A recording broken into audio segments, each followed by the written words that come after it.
안녕하세요. 이지 이코노미 재밌는 이코노미의 채널로 남희영 기자입니다. 오늘은 LG 에너지 솔루션의 얘기를 한번 해보려고 합니다. LG 에너지 솔루션을 향한 시장의 신뢰가 흔들리고 있습니다. 배터리 화재가 계속되면서 고객사들이 이탈하고 대규모 수주 기회를 놓칠 수 있다. 이런 비관적인 전망들도 나옵니다. 하지만 위기는 곧 기회이기도 합니다. LG 에너지 솔루션이 이번 위기를 도약을 위한 디딤돌로 삼고 반등하려면 배터리 사업을 향한 몇 가지 의문을 스스로 해소하면서 시장의 신뢰를 회복하는 일이 우선일 것으로 보입니다. LG 에너지 솔루션의 배터리를 바라보는 시장의 시각이 불안해 보입니다. LG가 제작한 배터리를 탑재한 차량들에서 화재가 반복되자 시장이 의구심을 보내고 있는 것입니다. LG 에너지 솔루션에게 가장 뼈아픈 지적은 과연 LG는 정확한 원인을 파악하고 있는가입니다.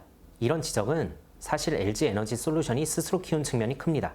LG 에너지 솔루션은 과거 현대차 코나 EV에서 배터리 화재가 발생하자 2020년 10월에 배터리 상태를 점검하는 소프트웨어의 업데이트를 진행했습니다. 하지만 소프트웨어를 업데이트한 차량에서도 계속 화재가 발생하자 결국 올해 2월에는 배터리 전량 교체 리콜을 실시했습니다. 제너럴 모터스의 차량 리콜 사태는 현대차의 사례보다 더욱 혼란스러웠습니다. GM은 볼트 EV의 배터리 화재로 2019년 이전에 출시된 볼트 EV를 대상으로 충전을 제한하는 소프트웨어를 개발해 업데이트하겠다고 2020년 11월에 공지했습니다. 이어 올해 4월에는 소프트웨어를 개발을 마쳤다고 밝혔지만 리콜을 받은 볼트 EV에서 또다시 화재가 발생했습니다. GM이 7월에 다시 배터리 모듈 교체 리콜을 발표하면서 사태를 마무리하는가 싶더니 최근에는 기존에 문제가 없다고 봤던 2019년 이후 출시 차량도 리콜하기로 결정했습니다.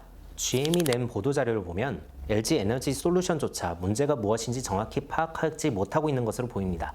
GM은 8월 20일 낸 보도자료에서 추가 조사를 통해 한국 오창 공장 이외의 LG 제조시설에서 생산된 특정 배터리셀에서 제조 결함을 발견했다고 밝혔습니다. 이 추가 조사는 GM이 스스로 한 자체 조사를 뜻합니다. 정리하자면 GM이 자체 조사를 해보니 LG 에너지 솔루션이 설명했던 것보다 더 많은 문제가 드러났다는 뜻입니다.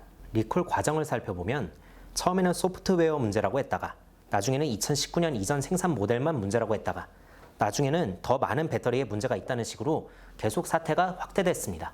증권가는 LG 에너지 솔루션의 대처가 신뢰 하락으로 이어질 수 있다는 점을 경고하고 있습니다. 전유진 하이투자증권연구원은 근본적으로 LG화학의 생산기술과 공정에 대한 신뢰도 하락이 불가피해졌다며 현재는 글로벌 업체 중 최대 수주 잔고를 확보하고 있지만 향후 추가 대규모 수주 여부와 고객사 이탈 가능성 등도 배제할 수는 없다고 바라봤습니다.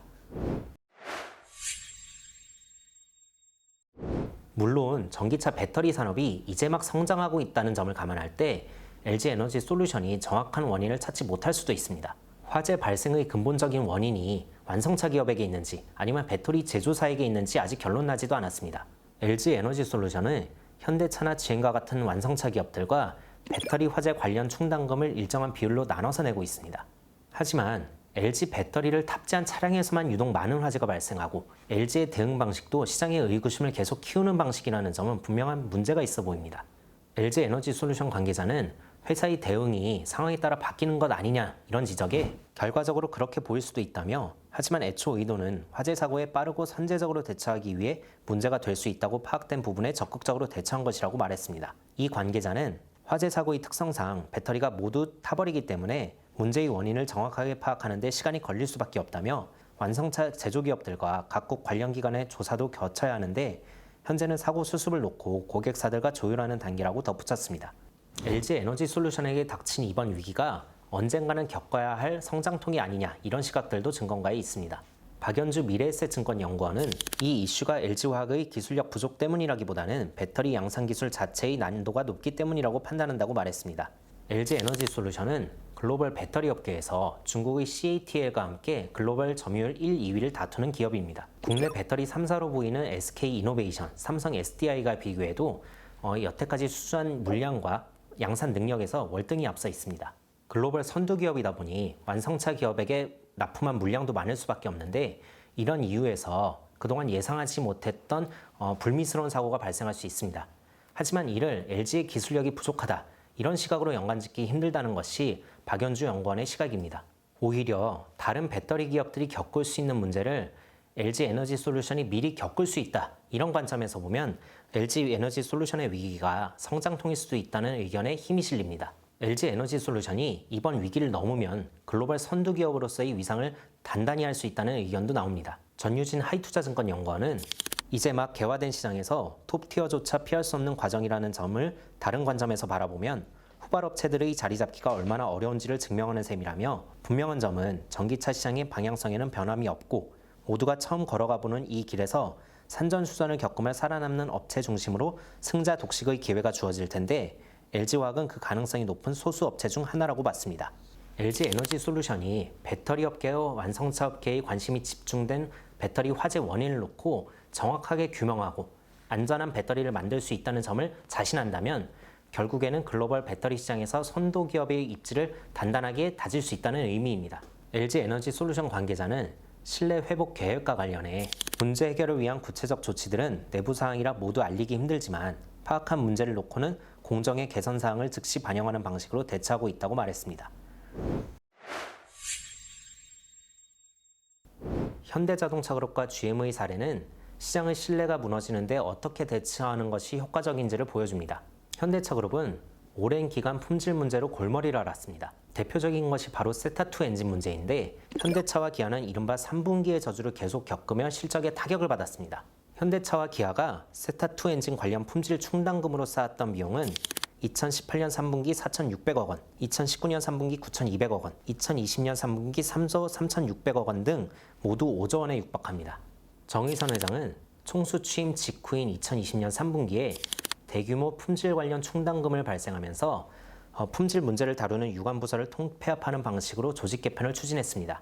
이를 놓고 더 이상 물러설 곳이 없다는 판단에 결국 칼을 빼든 것이라는 평가가 나왔습니다. 정 회장은 생산 측면에서도 증정성 있는 행보를 보였습니다. 소나타의 소음 진동 문제와 GV80의 엔진 떨림 현상 등이 거론되자 생산과 출고를 즉시 중단하고 품질을 높일 것을 지시한 것이 대표적인 사례입니다. 정 회장의 선제적 조치들을 놓고 시장 신뢰 회복을 위한 현대차그룹의 의사결정 속도가 빨라지고 정확해졌다는 평가가 나왔습니다.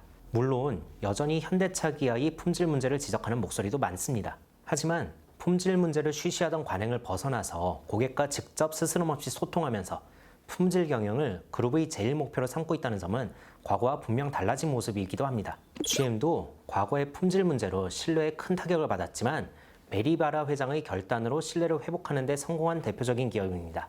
메리바라가 GM 회장으로 취임한 2014년 초에 GM의 차량에서 점화장치에 결함이 발견됐습니다. 하지만 추가 조사를 해보니 GM 측이 이런 사실을 10년 전에 이미 발견했지만 이를 숨겨왔다는 사실 또한 드러났죠. 2008년 세계 금융위기로 파산 직전까지 갔다가 미국 정부의 구제금융으로 간신히 살아났던 GM의 대형 악재가 터진 것인데요. 이를 계기로 브랜드 이미지가 추락하기 시작했습니다. GM은 이후에도 에어백 결함과 전조등 결함, 기어 변속기 문제 등이 연달아 발견되면서 품질 위기와 신뢰 하락이라는 이중고에 직면했습니다.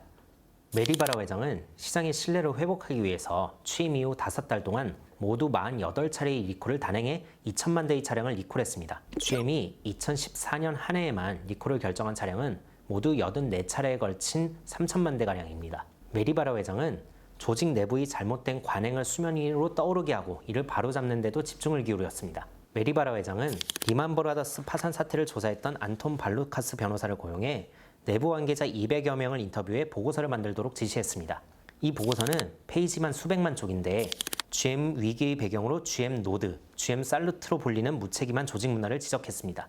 문제를 제기하면 그냥 고개만 끄덕거리고 점잖게 다른 사람에게 책임을 떠넘기는 문화가 쉽게 해결할 수 있는 문제를 위기로 키웠다는 것입니다. 메리바라 회장의 솔직하고 선제적인 조치는 GM이 위기를 넘기고 소비자들의 신뢰를 얻는 브랜드로 다시 성장할 수 있는 계기를 마련했습니다. 정의선 회장과 메리바라 회장의 사례는 LG에게도 시사하는 바가 큽니다. 구광모 회장은 LG그룹 총수 취임 이후 선택과 집중이라는 전략을 선택했습니다. LG전자의 핵심인 스마트폰 사업을 접는 대신 성장성이 높은 LG화학의 배터리 사업을 그룹의 중심축으로 옮겨가겠다는 구상이 바로 그것입니다. 스마트폰을 접고 선택한 배터리 사업이 흔들리면 LG그룹 전체가 흔들릴 수도 있습니다. 이런 점들을 감안할 때 배터리 사업에서 빨리 신뢰를 회복하는 것이 중요해 보입니다. 구광모 회장이 직접 배터리 사업과 관련한 신뢰 회복의 메시지를 낸다면 LG 에너지 솔루션을 향한 시장의 관심도 바뀔 수 있습니다. 오늘 얘기는 여기까지입니다. 시청해주셔서 감사합니다.